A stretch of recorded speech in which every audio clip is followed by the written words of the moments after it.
डर सबको लगता है। छलावा। रामपुर गांव के रहने वाले सुदीप की बारात दुल्हन लेकर वापस लौट रही थी। सुदीप अपनी पत्नी के साथ कार में था और बाकी के लोग बस में। सुदीप की कार बस के साथ साथ ठीक उसके पीछे चल रही थी। रात बहुत हो चुकी थी और सुदीप की पत्नी रीमा को जोरों से नींद आ रही थी। ड्राइवर कार चला रहा था। तभी रीमा ने सुदीप से पानी पीने के लिए कहा।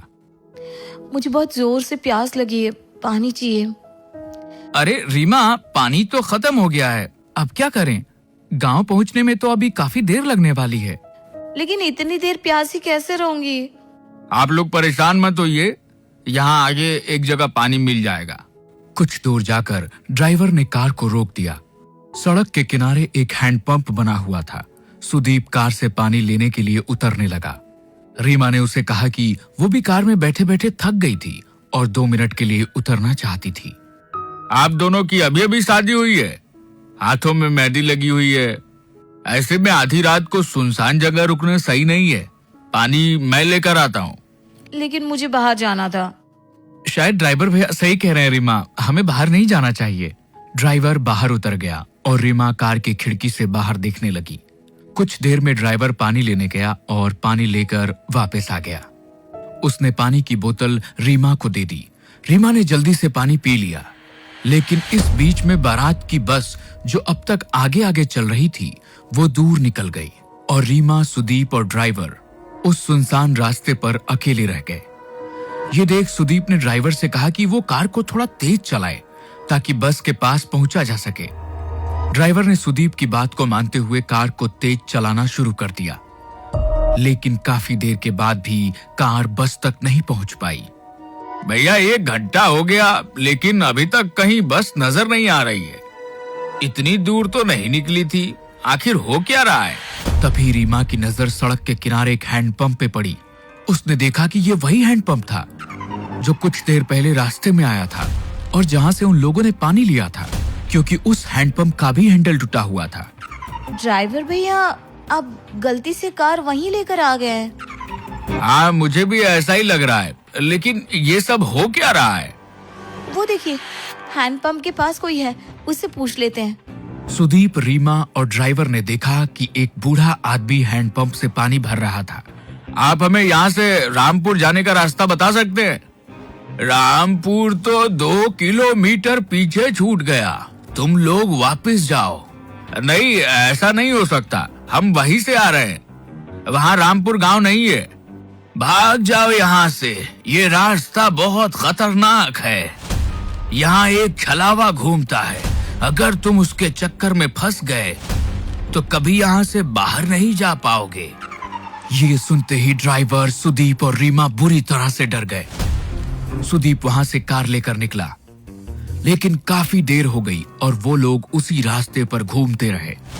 अब उनको समझ आ गया था कि वो छलावे में फंस चुके थे। तभी रीमा ने धीरे से सुदीप के कान में कहा, किसी भी बहाने से हमें इस ड्राइवर को कार से उतारना होगा और कार तुम्हें चलानी होगी। लेकिन ऐसा क्यों? क्योंकि ये ड्राइवर ही कार से बाहर उतरा था और उसी वक्त छलावे ने इसे पकड़ लिया होगा। अगर हमने इसे यहीं छोड़ दिया तो हम बच सकते हैं। सुदीप रीमा की बात मान लेता है और ड्राइवर को कार रोकने के लिए कहता है। उसके बाद सुदीप खुद भी कार से उतर जाता है और ड्राइवर को बाहर आने के लिए कहता है। ड्राइवर बाहर निकलता है और सुदीप उसे धक्का देकर खुद गाड़ी में बैठ जाता है। सुदीप और रीमा वहां से भाग निकलते हैं। कुछ दूर जाने पर उन्हें अपनी बारात वाली बस नजर आती है। तुम ठीक कहती थी रीमा, ये देखो हमारी बस नजर आ रही है। अच्छा हुआ उस ड्राइवर को वहीं फेंक दिया। बिल्कुल ठीक कहते हो तुम। अब हमें ये कार छोड़कर सब लोगों के साथ बस में बैठ जाना चाहिए। सुदीप कार को बस के आगे रोक देता है और वे दोनों अपने घर वालों के साथ बस में बैठ जाते हैं। बस आगे बढ़ने लगती है। थोड़ी देर बाद सुदीप की नजर बाहर हैंडपंप पर पड़ती है। ये वही हैंडपंप था जिसके पास से वो पहले 2 बार गुजर चुके थे। अब सुदीप को समझ नहीं आ रहा था कि ड्राइवर तो वहीं रह गया, फिर आखिर ये छलावा उसे अब भी क्यों हो रहा था। सुदीप ने ये बात अपने रिश्तेदारों को बताई। हम सब लोग एक छलावे में फंस चुके हैं, इससे बाहर कैसे आना है कोई नहीं जानता। लेकिन बेटा, ये छलावा होता क्या है? पापा, जब कोई इंसान एक्सीडेंट में मर जाता है तो उसकी आत्मा ऐसे सुनसान रास्तों पर भटकती रहती है और लोगों के सामने ऐसा भ्रम पैदा करती है कि वे आगे बढ़ रहे हैं, लेकिन वो उसी जगह पर घूमते रहते हैं। हम कभी अपने गांव रामपुर नहीं पहुंच पाएंगे। सुदीप की बात सुनकर सब लोग बुरी तरह से डर जाते हैं। तभी रीमा उठकर खड़ी हो जाती है। उसे बस की खिड़की से अब वो ड्राइवर नजर आ रहा था। रीमा ने इस बारे में सब लोगों को बता दिया। सब लोगों को लगा कि वो जितना ड्राइवर से बचने की कोशिश करेंगे उतना ही फंसते चले जाएंगे। इसलिए उन्होंने बस को रोका और ड्राइवर को बस के अंदर बुला लिया। इस छलावे से हम कभी बाहर नहीं निकल पाएंगे अगर हमने उसे अपने से दूर नहीं किया। तुम ही वो छलावा हो, इसलिए अब तुम्हें मरना होगा। अपनी जान बचाने के लिए खत्म कर देंगे। ऐसा कहते ही सुदीप और उसके पापा मिलकर ड्राइवर को मार देते हैं। कुछ ही देर बाद वो अपने गांव रामपुर पहुंच जाते हैं। वहां पर रीमा का स्वागत किया जाता है, लेकिन रीमा जैसे ही सिंदूर वाले पैर लेकर आगे बढ़ती है, उसके पैरों के निशान नहीं बनते। ये देखकर सब हैरान रह जाते हैं। बहू के पैरों के निशान क्यों नहीं बन रहे? इसका मतलब हमारी बहू के ऊपर कोई बुरी आत्मा का साया है। अब क्या करें? ये हमारी बहू नहीं बल्कि वो बुरी आत्मा है जिसकी वजह से हम फंस चुके हैं। नहीं, ऐसा नहीं है। मैं रीमा हूँ। मेरे साथ कुछ मत कीजिए प्लीज। अगर हमने तुझे छोड़ दिया तो हम सब मारे जाएंगे। नहीं, ऐसा मत कीजिए। मैं छलावा नहीं हूँ, मेरा भरोसा करो। ये आपका बेटा छलावा है। ये आपको जैसा दिखा रहा है ना, सब कुछ वैसा ही नजर आ रहा है। लेकिन कोई भी रीमा की बात पर यकीन नहीं करता।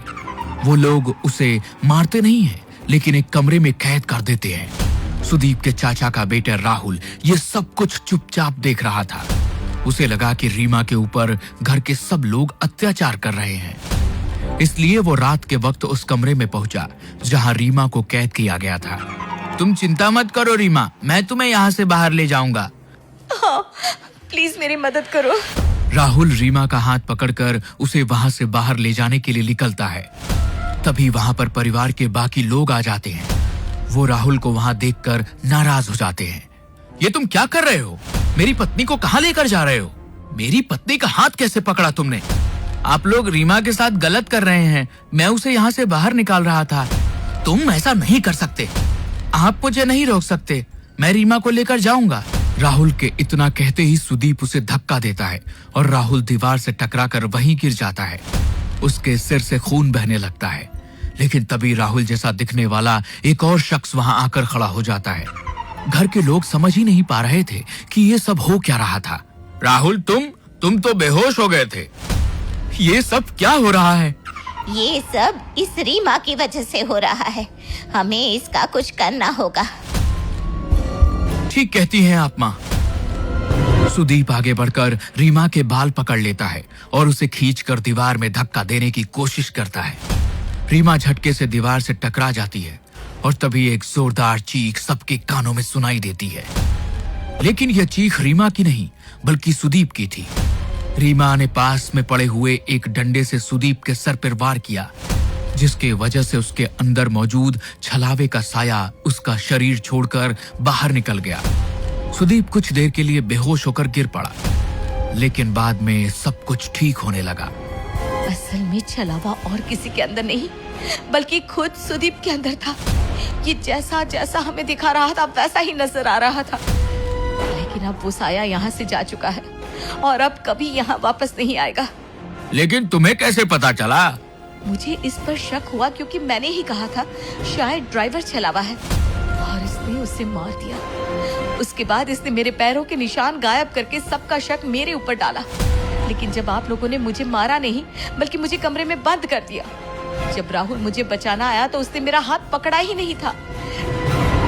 छलावे की वजह से सबको ऐसा नजर आ रहा था। सुदीप ने उसे मारने की कोशिश की।